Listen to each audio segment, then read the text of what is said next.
We welcome back Eldridge Gregory Peck to television for the second time. That's his real name. I know why they call you Greg, though. Can you edit this out? I left that, when I left California to make a career for myself in New York, I left Eldridge behind. I arrived in New York using my middle name, Gregory. And you're one of the few people that have mentioned it since, and I want to thank you a lot. I remind you of your past. Well, welcome back to television, because recently we saw him, of course, in a wonderful role of Abraham Lincoln in The Blue and the Gray.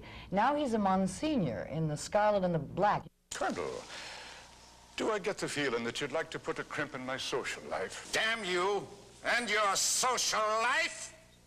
You stay behind that white line and you'll spend the rest of the war in Regina Coeli prison. Well, the way the war is going, that might not be long at all. You listen to me, priest. No, you listen to me. I'm from a neutral country. I have diplomatic immunity. I'm a member of the Holy Office of the Catholic Church. You cannot tell me what to do. I own Rome. Not you. Not the Pope. Just because you wear a frock, it won't protect you.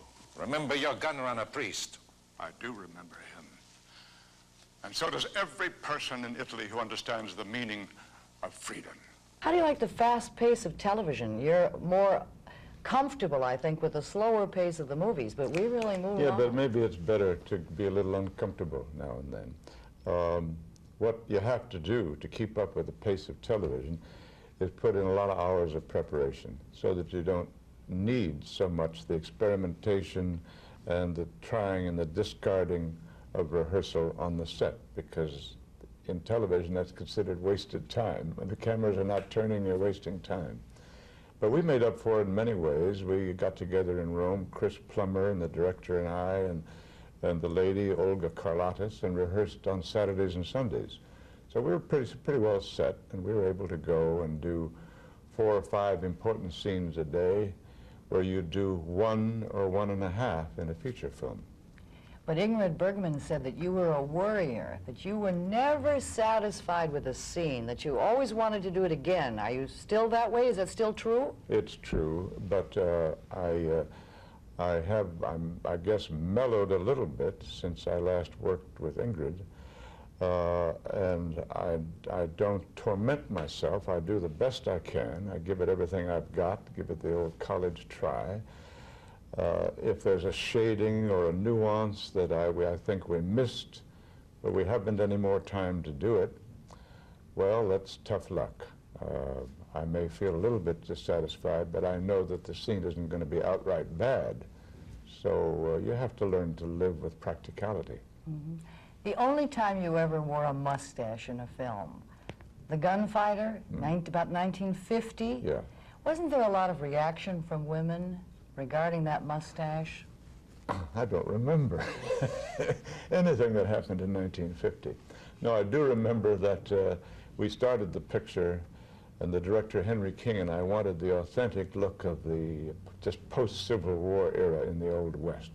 And from the old photographs, we saw that most men had handlebar mustaches or whiskers, and that they wore curious hand-me-down costumes which they brought out from the East. They didn't look like movie cowboys at all. Some of them wore derby hats in the Old West. We wanted that authentic sort of Matthew Brady look. And when Spiros Skouras arrived back from a 2-week trip to Europe, and he caught up on all of his rushes, he saw this funny-looking guy with a handlebar. He said, "Who's that?" I said, "That's Greg Peck. He's, what's he got this thing on his face for?" And he went through the roof. He roared and bellowed. He said, this man is a sex symbol. Women don't like handlebar mustache. It's disgusting." And he said, they'll have to shoot the first 2 weeks over again and take that thing off his face. So the news came down to the set. We were very happy with our authenticity. And we put our heads together. He wanted to know how much it would cost to shoot the 2 weeks over again. We got together with a production manager, and what we did was to dissemble a little bit. We sent back the news that it would cost about $400,000. The truth was it would have cost about $200,000.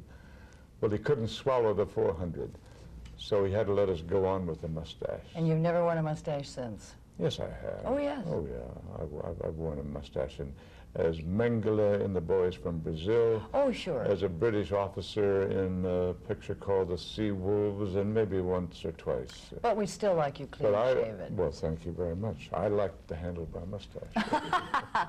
You must pay the rent. You must pay the rent, or out you go in the cold, all cold in the snow. name of truthfulness and authenticity.